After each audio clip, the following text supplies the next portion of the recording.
اور میں ہمیشہ انکریج کرتا ہوں کہ آپ درود بہت پڑھا کریں، درود ابراہیمی، کلاس کے بعد بھی، کلاس سے پہلے بھی، ویسے بھی الحمدللہ۔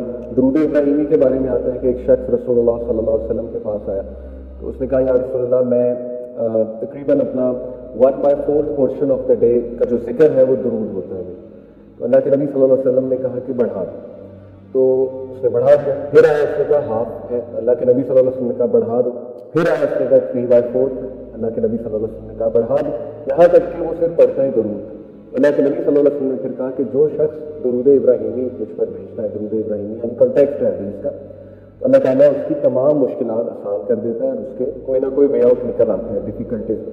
تو یہ درود ابراہیمی کی بہت فضیلت ہے، ٹھیک ہے کہ واقعی اب دیکھیں نا، فَإِنَّ مَعَ الْعُسْرِ يُسْرًا إِنَّ مَعَ الْعُسْرِ يُسْرًا، ویسے تو جنرلی ہم اس کو اس طرح لیتے ہیں نا کہ بے شک ہر تنگی کے بعد آسانی ہے، ہر تنگی کے بعد آسانی ہے، لیکن اصل میں اس کا پس منظر یہ ہے کہ اللہ کے نبی صلی اللہ علیہ وسلم کو جب دعوت کے میدان میں بہت مشکلات آ رہی ہیں تو اللہ تعالیٰ نے خوشخبری بھی انکریج بھی کیا کہ آسانی بھی آئی اور آسانی آئی، مدینہ میں بھی آئی ہے، دیکھیں کانکویسٹ آف مکہ سے بڑی آسانی پھر کیا ہے، اور پھر اس کے بعد آسانیاں ہی آسانیاں تھیں، لیکن پھر ڈاؤن فال ظاہر ہے اللہ کی طرف سے امت مسلمہ کی تاریخ میں ڈاؤن فال بھی ہے۔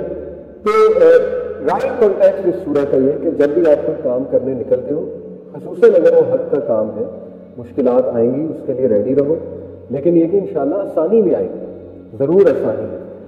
تو ہمیں یہ 10 سال اس میں جو سورج نازل ہوئی ہے نا، وہ پرٹیکولرلی 30واں پارہ اس کی سورج ہے، سورہ لقمان آتی ہے اس میں، ٹھیک ہے نا۔ سورہ لقمان میں دیکھیں اگر آپ اس کی تھیم پڑھیں تو کریکٹر بلڈنگ اس کی تھیم ہے، اس میں اللہ کا بہت پاورفل تعارف ہے، لقمان حکیم جو تھے ان کی کچھ نصیحتیں اپنے بیٹے کو، اور اس میں بار بار اللہ تعالیٰ نے یہ جو مکی سورج ہے نا اس میں فلاح کا کنسیپٹ ریوائز کرا ہے، کیونکہ صحابہ میں ویری فیو ان نمبر، اور ابھی جو قریش تھا وہ کافی اسٹرانگ تھا، تو اللہ بار بار فلاح کے کنسیپٹ کو ریوزٹ کرا رہے ہیں صحابہ کو کہ اصل فلاح یہ نہیں ہے جو قریش دولت اور یہ عزت اور شہرت نظر آتی ہے، اصل فلاح آخرت کی کامیابی ہے۔ تو یہ تھیم بیسیکلی آپ سمجھیں گے مکی سورج کی یہ تھیم ہے، کیونکہ پس منظر ایسا، بیک گراؤنڈ ایسا چل رہا ہے۔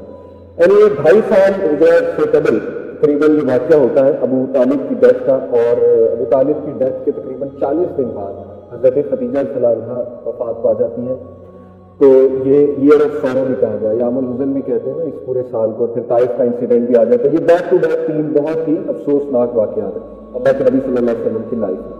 فرسٹ ہم ڈسکس کرتے ہیں جی کہ ابو طالب کی جو ڈیتھ ہے 5 to 6 weeks آفٹر بنو ہاشم کے شبہ ابی طالب کے بعد، تقریباً 5-6 ہفتے کے بعد ابو طالب بیمار ہو جاتے ہیں، اور منتھ آف شوال ہے، شوال کا مہینہ۔ بہت سی نریشن اس میں ہے، اور بخاری کی نریشن ایک میں آپ کو سناتا ہوں، صحیح بخاری کی، کہ ابو طالب جب اپنے ڈیتھ بیڈ پہ تھے تو اللہ کے نبی صلی اللہ علیہ وسلم وہاں موجود تھے، اور جو کچھ روایات میں، کچھ سیرت کی کتابوں میں ہے کہ وہاں موجود نہیں تھے، اور حضرت علی صلی اللہ عنہ نے آ کر بتایا تھا کہ میرے والد وفات پا گئے، بلکہ ایسے الفاظ ہیں کہ حضرت علی نے کہا کہ آپ کے جو مس ڈائیڈ انکل ہیں وہ فوت ہو گئے۔ خیر، لیکن یہ کہ ہمارے لیے زیادہ جو اتھینٹک واقعہ ہے وہ یہی ہے صحیح بخاری کا، کہ اللہ کے نبی صلی اللہ علیہ وسلم وہاں موجود تھے، اور اللہ کے نبی صلی اللہ علیہ وسلم انہیں عرض کر رہے تھے کہ کلمہ پڑھیں، لیکن اس موقع پہ بھی میں نے آپ کو بتایا کہ فرعون آف امہ ابو جہل آپ کو ہر اس موقع پہ نظر آئے گا جہاں کو خیر کا کام ہونے لگا تھا، لیکن یہ کہ ابو جہل نے آ کے روک دیا،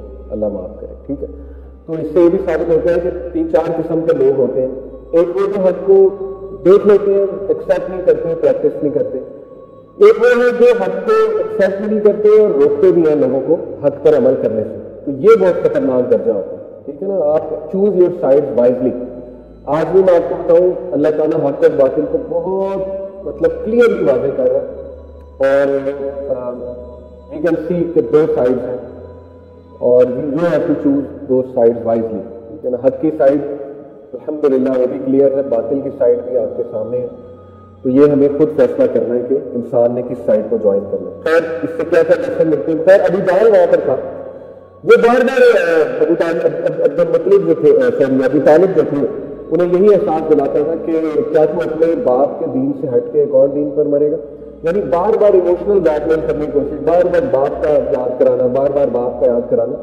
تو یہی ہے کہ ان پر جو غالب آئی چیز ابو طالب پہ، وہ اپنا جو ٹائٹل پریسٹیج تھی وہ غالب آئی، اور اللہ کی طرف سے ظاہر ہے کہ ہدایت اللہ کی طرف سے ہوتی ہے، اللہ تعالیٰ جس کو چاہے ہدایت دیتا ہے۔ اس میں ہمارے لیے بہت سے لیسنز ہیں کہ دیکھیں اللہ کے نبی صلی اللہ علیہ وسلم نے ڈھیروں دعائیں کی، ابو طالب کی ہدایت کے لیے بھی کی ہوں گی، جب وہ فوت ہو گئے تب بھی ڈھیروں دعائیں کی اور کہا کہ میں اپنے رب سے مانگتا رہوں گا. تو اس کے بعد پھر آیات نازل ہو جاتی ہیں. ایک تو سورہ توبہ کی آیت نمبر 113 ہے, اس میں اللہ کہتے ہیں کہ it is not appropriate for the prophet اور believers of Allah if they ask him to forgive anyone, even their relatives, if they didn't die upon توحید. یہ زور نہیں دیتا مومنین کو کہ اگر ان کے کوئی جاننے والا, ایون اگر وہ ان کے رشتے دار بھی ہے, وہ توحید سے ہٹ کے فوت ہو جاتا ہے تو اس کے لیے دعا کریں. دیکھیں اللہ غفور الرحیم ہے, بے شک ہے, لیکن اللہ تعالیٰ موسٹ جسٹ بھی ہے. ٹھیک ہے نا, اللہ تعالیٰ کی ایک وش ہے, ایک ول ہے, ہم عقیدے میں پڑھیں. اللہ کی وش کیا ہے؟ اللہ کی وش یہ ہے کہ تمام انسانیت جنت میں جائے, کامیاب ہو جائے. اس وش کا ایلیمنٹ مرسی میں نظر آتا ہے, اللہ کی مرسی میں. اللہ تعالیٰ نے آؤٹ آف ہز انفائنائٹ مرسی وحی بھی بھیجی, انبیاء بھی بھیجے انسانوں کو ریمائنڈ کرانے کے لیے. اللہ تعالیٰ نے پھر جو ہے وہ اتنا زبردست میکینزم رکھا انسان کے اندر جس کو ہم نیچرل انٹویشن کہتے ہیں, ایک سکس سینس کہہ لیں, نیچرل انٹویشن کہہ لیں, نفس امارہ رکھ دیا, حق اور باطل کی پہچان, ضمیر جیسے کہتے ہیں. اللہ تعالیٰ نے ہر وہ ایلیمنٹ انسان کو دیا ہے کہ وہ حق اور باطل میں تمیز کر سکے. لیکن یہ کہ انسان کے اوپر بھی ظاہر مختلف لحاف آ جاتے ہیں, بلینکٹس جنہیں میں کہوں گا, کہ جو اس کی بصیرت کو, اس کی سماعت کو جو ہے وہ بلاک کر دیتے ہیں. اور اسی لیے ہمیں شروع سے بڑا کیئرفل ہونا چاہیے. ٹھیک ہے نا, اپنے اندر ایسی اوصاف رکھنے چاہیے کہ ہم انشاءاللہ حق کو پا جائیں. تو خیر یہ اس واقعے سے یہ ثابت ہوتا ہے کہ اللہ تعالیٰ کی جو ول ہے, وش تو چلے یہ ہے کہ سارے لوگ جنت میں جائیں, اور اس میں مرسی کا بے انتہا ایلیمنٹ ہے. اللہ تعالیٰ نے دیکھیں کتنا آسان کیا ہوا ہے جنت میں. ایسی حدیث آپ کو ملے گی کہ اٹس سو ایزی, لیکن ہماری توجہ نہیں جاتی. نبی صلی اللہ علیہ وسلم نے کہا کہ جب ایک انسان نماز پڑھتا ہے, سلام کہتا ہے جماعت کے ساتھ, اور مصلی پہ بیٹھا رہتا ہے, اس جگہ بیٹھا رہتا ہے, ذکر کرتا رہتا ہے, تو فرشتے اس کے لیے استغفار کرتے ہیں. کتنا آسان ہے, معافی طلب کرتے ہیں. ٹھیک ہے نا, لیکن ہم میں سے کتنے لوگ یہ پریکٹس کرتے ہیں؟ ہم فوراً اٹھ جاتے ہیں, کیا ہے 5 منٹ بیٹھ جائیں گے, فرشتے آپ کے لیے دعا کر رہے ہیں کہ اللہ تعالیٰ اسے معاف کر دے, اس پہ رحم کر, اس کو معاف کر دے. ٹھیک ہے نا. اسی طرح دیکھیں سبحان اللہ کہنے سے ایک جنت میں جو ہے وہ درخت لگ جاتا ہے, کتنا آسان ہے. اور پھر نیکی کریں گے, اس کی نیت کر لیں گے تو ریوارڈ ایک مل جائے گا, نہ کر سکیں گے تو یہ ریوارڈ رہے گا. برائی کرنے کا سوچیں گے, جب تک کر نہیں لیں گے گناہ نہیں ملے گا, لیکن نیکی جب کر لیں گے تو وہ 10 ٹائمز ملٹیپلائی کر دے گا اللہ. یعنی اللہ کی رحمت کتنی زیادہ ہے. لیکن یہ کہ اللہ کی ول بھی تو ہے نا, ول اللہ کی وہ جسٹس کے ایلیمنٹس ہیں. علیہ اللہ باحکم الحاکمین, کیا اللہ بہترین حاکم نہیں ہے تمام حاکموں سے؟ تو حکمت پہ, اور دیکھیں حاکم ہونے کا تقاضا یہ ہے کہ جو اللہ کے رولز ہیں وہ فالو ہوں گے. اور وہ رول یہ ہے کہ اللہ نے رول بنا دیا ہے کہ جو بھی کفر کی اسٹیٹ میں مرے گا تو وہ جنت میں نہیں جا سکتا. اور شرک کے حوالے سے دیکھیں وہ راجہ جہاں میں ایک واقعہ اکثر سناتے ہیں, میں کوٹ کر دیتا ہوں. اتھینٹک واقعہ ہے کہ ایک عورت جو ہے وہ عالم دین کے پاس گئی, اور اس نے کہا کہ میرا شوہر دوسری شادی کر رہا ہے, تو آپ فتویٰ دیں کہ دوسری شادی حرام ہے اور نہ کریں وغیرہ وغیرہ. اس نے آؤٹ آف ایموشنس کہا. تو عالم دین نے کہا کہ دیکھیں میں تو ایسا فتویٰ نہیں دے سکتا, یہ تو اب میں ایسی چیز کو کیوں منع کروں جو اللہ تعالیٰ نے اجازت جس کی دی ہوئی. تو اس نے عورت نے کہا کہ اگر میں آپ کو اپنا نقاب اتار کے دکھا دوں کہ میں کتنی خوبصورت ہوں, تو آپ خود حیران ہوں گے کہ اس کے ہسبینڈ کو ضرورت کیا پڑی دوسری شادی کی. یعنی وہ کہنا چاہ رہی تھی, اس کی غیرت تھی, اس کی جیلسی تھی کہ میں اتنی پرفیکٹ ہوں بیوٹی میں, تو کیوں ایسا کریں. تو عالم دین نے کہا کہ اس کی اس بات نے مجھے توحید یاد کرا دی کہ باقی دیکھیے اگر کہ انسان ہو کے کہہ رہی کہ میں اتنی خوبصورت ہوں, میرے شوہر کو ضرورت کیا پڑی. تو دیکھیں اللہ اپنے ہر ایٹریبیوٹ میں پرفیکٹ ہے.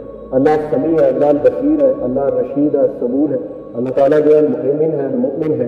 اللہ تعالیٰ سب سے بہترین کارساز ہے, مددگار ہے. تو انسانوں کی غیرت ہو سکتی ہے, تو اللہ رب العالمین کنگ ہے, یونیورس. تو کیا خیال ہے اللہ تعالیٰ کی غیرت کی؟ تو اس لیے اللہ تعالیٰ چونکہ اپنے ہر ایٹریبیوٹ میں پرفیکٹ ہے, اللہ تعالیٰ اس بات کو نہیں, قابل برداشت نہیں ہے اللہ کے لیے کہ انسان اللہ کے علاوہ کسی کے آگے سجدہ کرے یا مدد طلب کرے یا ریلائے کرے.